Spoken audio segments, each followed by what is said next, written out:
د شال ټلویزیون قدرمن لیدونکو سلامونه. پام وکړئ د دې مهال لنډو خبرونو ته. متقي ویلي تیر کال له دریو هیوادونو سره اړیکې د سفیر کچې ته لوړې شوې دي. د بهرنیو چارو وزارت سرپرست مولوي امیر خان متقي د دولتي ادارو د یو کلنو لاسته راوړنو د تشریح پروګرام کې وایي چې وروستي یو کال کې د ترکیې، پاکستان او روسیې سره د ډیپلوماتیکو ماموریتونو کچه د سفیرانو سطحې ته لوړه شوې ده. هغه ویلي چې قزاقستان هم د سفیر منلو هوکړه کړې چې نږدې راتلونکي کې به ور وپېژندل شي. نوموړي همداراز ویلي دوی توانېدلي چې په یاده موده کې جرمني، ناروې، هندوستان او اندونیزیا هیوادونو ته هم ډیپلوماتان واستوي. د ښاغلي متقي په وینا دوی له امریکا سره هم په اړیکه کې دي او په مستقیم ډول یې دوه اړخیزه ناستې ترسره کړي دي.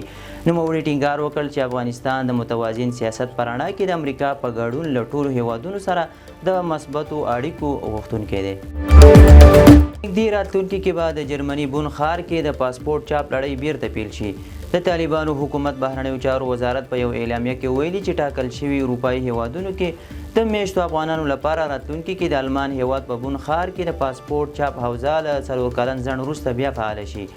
د اعلامیې له مخې د یادو خدمتونو بیا پیل سره به په اروپایي هیوادونو کې د پاسپورټ له اړخه د افغان وګړو ستونزو ته رسیدنه وشي.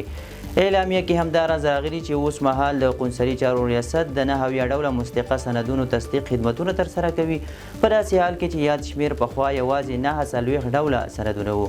دا په داسې حال کې ده چې د طالبانو حکومت بهرنیو چارو وزارت کې یوې باوري سرچینې ویلي چې برلین ته یې د نبراس الحق عزیز او مصطفی هاشمي په نومونو 2 ډیپلوماتان استولي دي. فیلیپو ګراندي د ایران له بهرنیو چارو وزیر سره د افغان کډوالو په تړاو لیدنه ترسره کړه. د ملګرو ملتونو د کډوالو عالی کمشنر فیلیپو ګراندي افغانستان ته له خپل سفر وروسته تهران ته سفر وکړ او د ایران له بهرنیو چارو وزیر عباس عراقچي سره یې د افغان کډوالو د وضعیت په اړه خبرې وکړې. د ایران بهرنیو چارو وزارت د خبرپاڼې له مخې په دې لیدنه کې عراقچي د کډوالو د رضاکارانه ستنېدو خپل هیواد ته د بیا اسنادو افغان وګړو د ستنېدا د پلان پلي کولو پر هوډ په داسې حال کې ټینګار وکړ چې د دوی عزت او انساني کرامت وساتل شي. د خبرپاڼې له مخې عراقچي د افغانستان او ملګرو ملتونو ترمنځ د کډوالو د ستنېدو د پروسې د ګړندي کولو او اسانتیا لپاره د همکارۍ غوښتنه وکړه. د ملګرو ملتونو د کډوالو عالی کمشنر په دې اړه هیله څرګنده کړه چې د افغانانو د رضاکارانه ستنېدو مسئله به د هغوی د حقونو او کرامت په درناوي ترسره شي. د افغانستان او پاکستان د سوداګرۍ وزارتونو ترمنځ د ترجیحي تعرفې هوکړه لاسلیک شوه. پاکستان کې د افغانستان سفارت په یو اعلامیه کې ویلي چې د افغانستان او پاکستان د سوداګرۍ وزارتونو ترمنځ د ترجیحي تعرفې هوکړه لاسلیک شوه. د یادې هوکړې له مخې د افغانستان له لوري پاکستان ته پر 4 قلمو صادراتو او له هغه ځایه هم په 4 قلمو وارداتو لګول شوي تعرفې چې مخکې 80 سلنې وي 20 سلنې ته راټیټې شوې. د معلوماتو له مخې له افغانستان څخه په صادراتو کې انګور، انار، مڼه او رومیان شامل دي او له پاکستانه په وارداتو کې بیا ام، کینو، کیله او الوګان دي. دغه یو کلن تړون د صنعت او سوداګرۍ وزارت د معین احمد الله زاهد او پاکستانی سیال جاوید پاول ترمنځ لاسلیک شو چې د 2015 کال اگست میاشتې له لومړۍ نیټې څخه به عملي شي. راتلونکي کې به د تمدید وړ وي او همداراز نور اقلام پکې هم زیاتېدلی شي. امریکا ویلي چې د لنډمهاله اقامت لرونکو د قانوني پاتې کېدو موده پای ته ورسېده. د امریکا د کورني امنیت وزارت اعلان کړی چې د افغانستان لپاره د لنډمهالي خوندیتوب پروګرام قانوني موده د 2015 کال د جولای په 22مه پای ته رسېدلې ده. د کورني امنیت وزارت په خبرپاڼې کې ویلي تر دې وروسته هغه کسان چې قانوني اسناد نه لري او د DPS پروګرام له پای ته رسېدو وروسته غیر قانوني ګڼل کېږي کولی شي د امریکا پرېښودو لپاره له رضاکارانه وتلو پروګرامونو څخه ګټه واخلي. د لنډمهالي خوندیتوب وضعیت پروګرام هغو خلکو ته ورکول کېږي چې هیوادونه یې د طبیعي پیښو، وسلوالو شخړو یا غیر معمولي شرایطو سره مخ دي. د دې پروګرام د لغوه کېدو سره به په امریکا کې اوسېدونکي شاوخوا 14,000 او 600 افغان کډوال اغېزمن شي، خو ځینې سرچینې وایي چې د اغېزمنېدونکو کډوالو شمېر تر دې لوړ دی. د رویټرز خبري اژانس راپور له مخې د 2021 کال له اګست وروسته 2 لکه افغان وګړي امریکا ته لیږدول شوي دي. د بخش آباد انحرافي تونلونو پر بشپړېدو ټینګار شوی.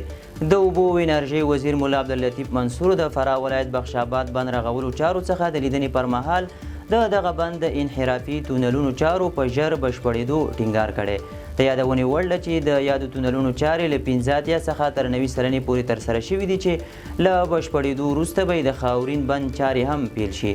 د بخش آباد بند چې په څو مرحلو کې د 430 میلیونه ډالرو په لګښت جوړیږي د 1460 میلیونه متر مکعب اوبو ذخیره کولو ترڅنګ د 20 میګاواټه برېښنا د تولید وړتیا هم لري. د معلوماتو له مخې د یاد بند جوړېدو سره به 100,000 هکټاره کرنیزه ځمکه هم خړوبه شي.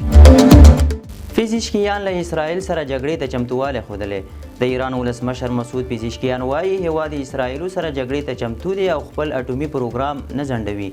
هغه د الجزیرې سره په مرکه کې ټینګار کړی چې د یورانیمو غني کولو پروګرام یې د سوله ییزو موخو لپاره دی او دا کار به دوام ومومي.